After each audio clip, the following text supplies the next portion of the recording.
I don't have a beard too. I know. Right? Yeah. Okay. There's nothing. That was a shot. Like, I mean, I'm like insecure about my man. There was no beard on that. Oh man. All right. All righty. Welcome back to 77 Weekly with Coach Jaspin today.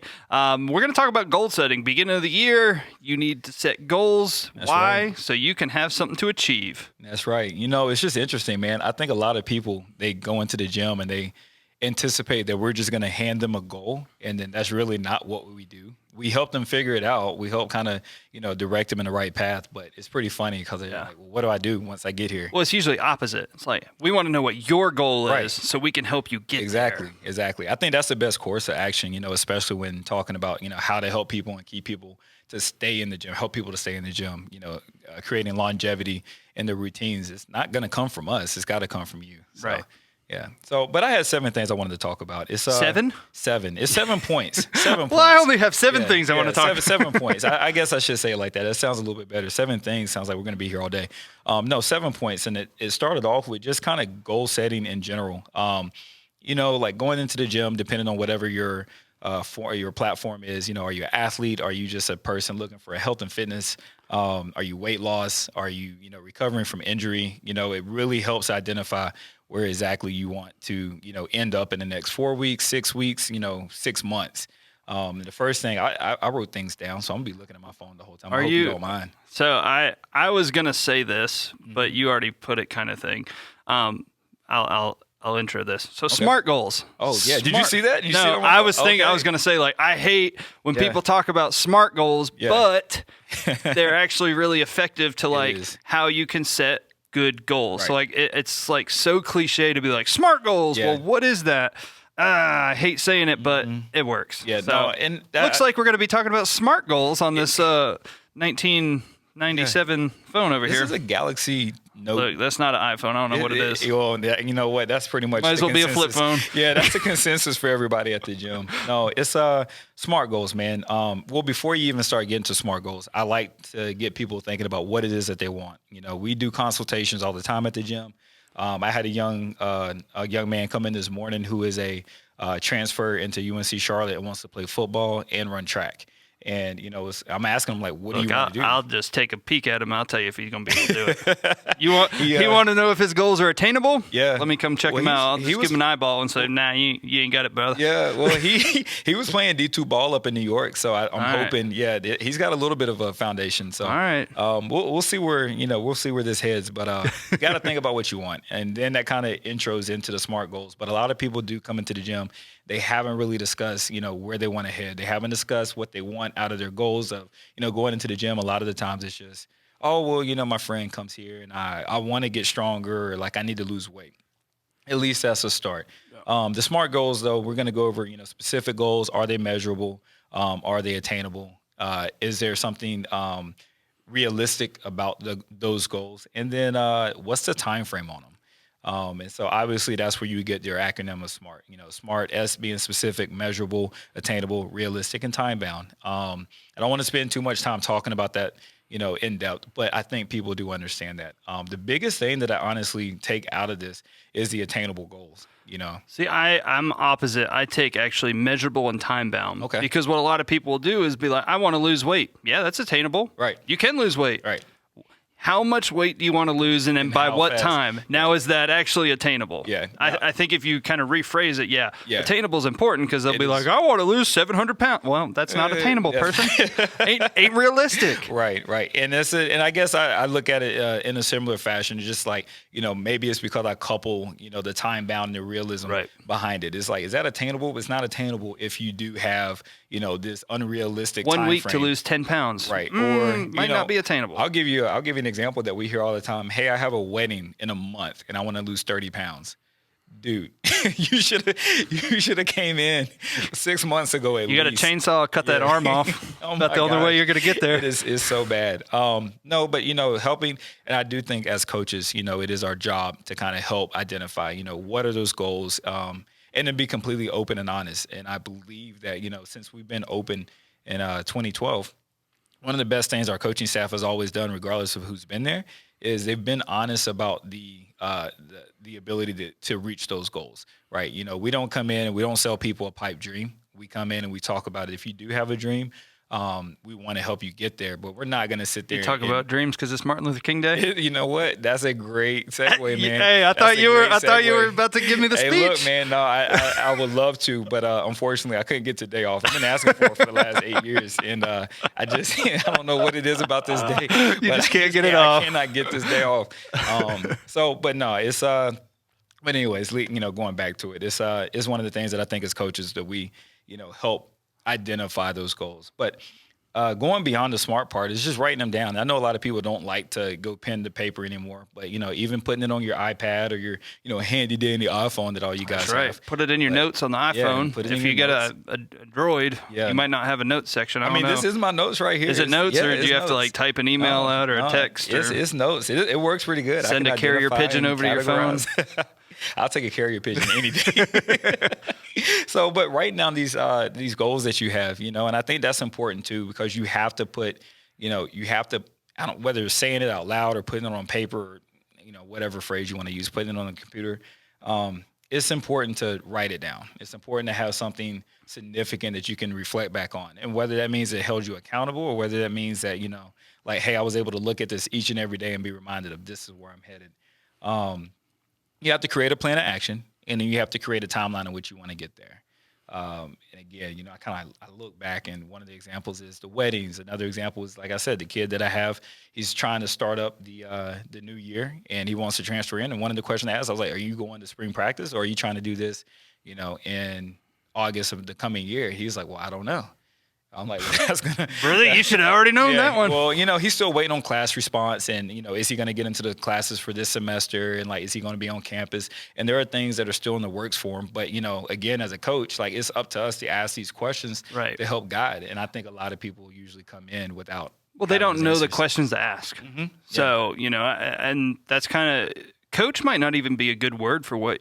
I'm not a coach there, but I was. Yeah. Coach might not even be a great word because it's more of a guide. You're not there to tell people what to do. You're there to guide somebody to reach the goal that they would like. Absolutely. I think it's important that we do understand. I think me and you have actually had the conversation in the past before too. It's, when we're coaching, we're not just going over training protocols. We're going over the life coaching. We're going over the psyche. We're going over the mentality. And unfortunately, sometimes, maybe fortunately for other people, but we're going over the emotions that are involved with it as well. So once you get through all that, then you kind of get to the last two pieces. You go to your take action, right? And here's where you have a lot of drop off, right? The new members that want to come in at January 1st, and then, they start taking action and they're going by February 2nd. It's pretty bad, but you have the goals that you want. CrossFit's different, though. Yeah. I will give you that. We actually do not experience a large membership growth from January and February. It's March because they tried to go to a traditional gym, didn't have somebody holding them accountable set goals, and then they're like, I need some place that's going to be more structured with a coach that's going to make sure that I do what I say I'm going to do. Right. So March is actually a big month typically for CrossFit gyms. I came from a Globo gym setting once I got out of college and worked there for about a year and a half, and then I moved into the CrossFit setting, the athletic training setting, and that was a question that I get every year. It's like, you guys seen an uptick in membership? No, not yet. And I'm like, no. I got to wait for everyone to fall off on Planet Fitness, and then they'll come over. And that's exactly what happens.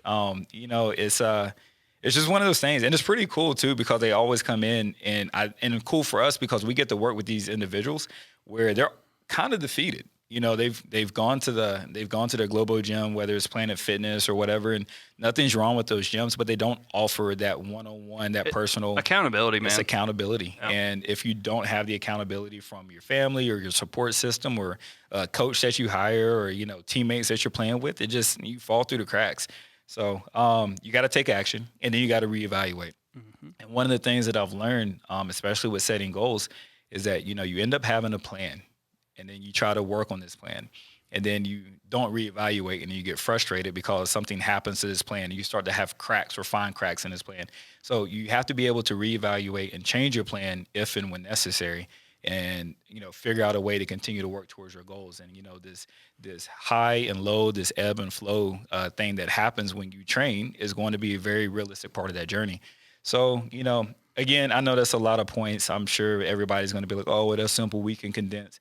Honestly, I don't care what you do. As long as you're able to set a goal, write it down, and focus on it. I mean, just to recap, make a goal that is specific. So we're going to use a weight loss for an example. So specific goal. So I want to lose weight. Great. That is a specific goal.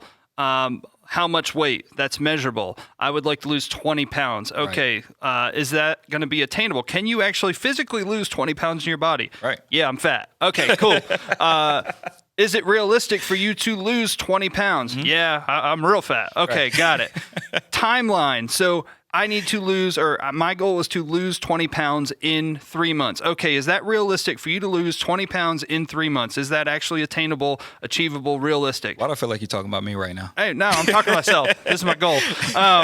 So that's how you can kind of set your goal. Once you do that, you have to actually do things to achieve that goal. You can't just sit there and be like, well, I got a goal. Right. No, you got to go do something to achieve that goal. Right. And then once that timeline is up after 2 months or whatever, 3 months, whatever you set, then you look at it and say, did I reach my goal of losing 20 pounds? The answer is yes.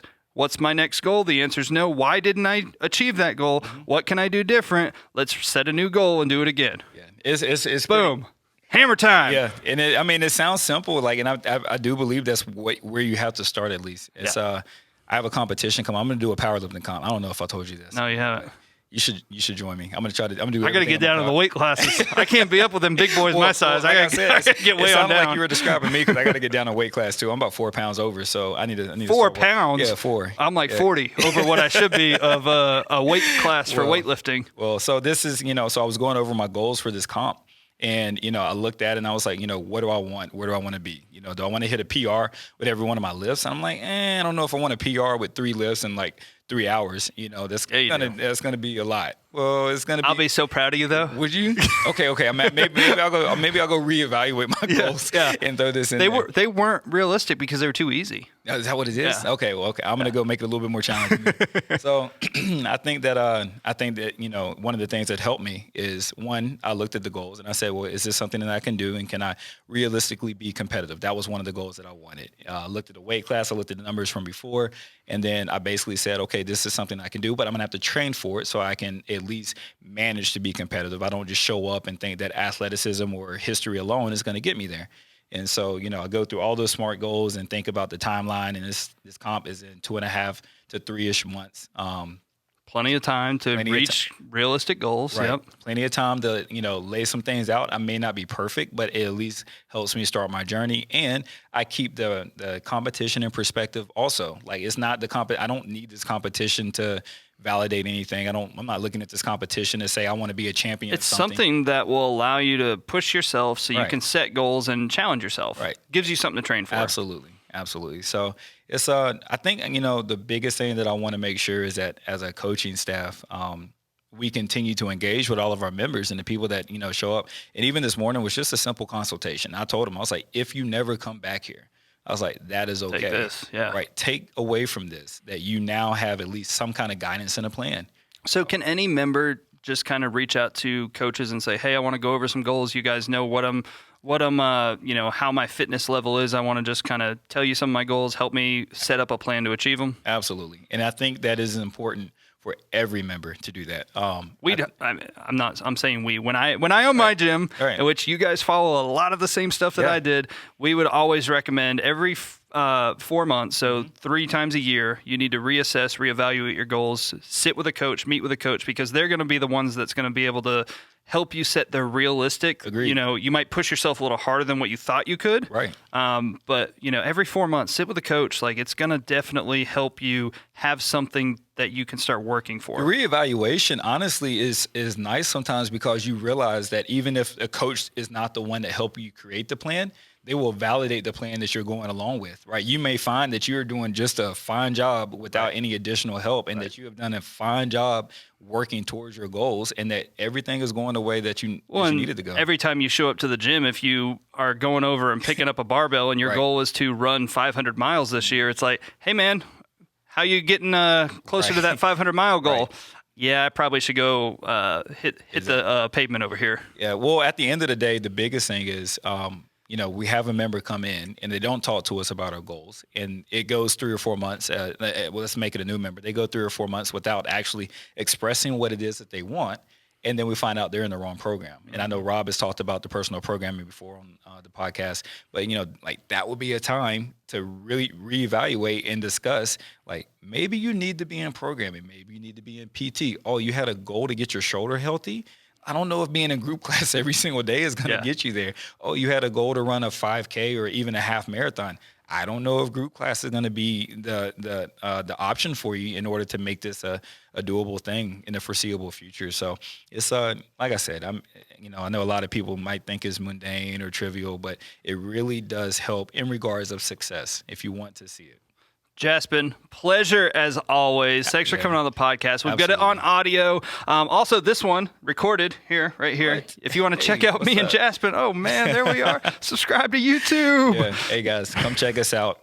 We definitely want to, keep seeing this boost in listeners and guys passing around our podcast. We obviously are having a great time. I know my athletes are actually starting to get on here and listen. So, yeah, you got the young kids, like the little 14, 15, 16-year-olds getting on here. Look, I don't care who it is. As long as I got someone listening, we're happy. It's great. Cool. We'll see you guys next week on 77 Weekly.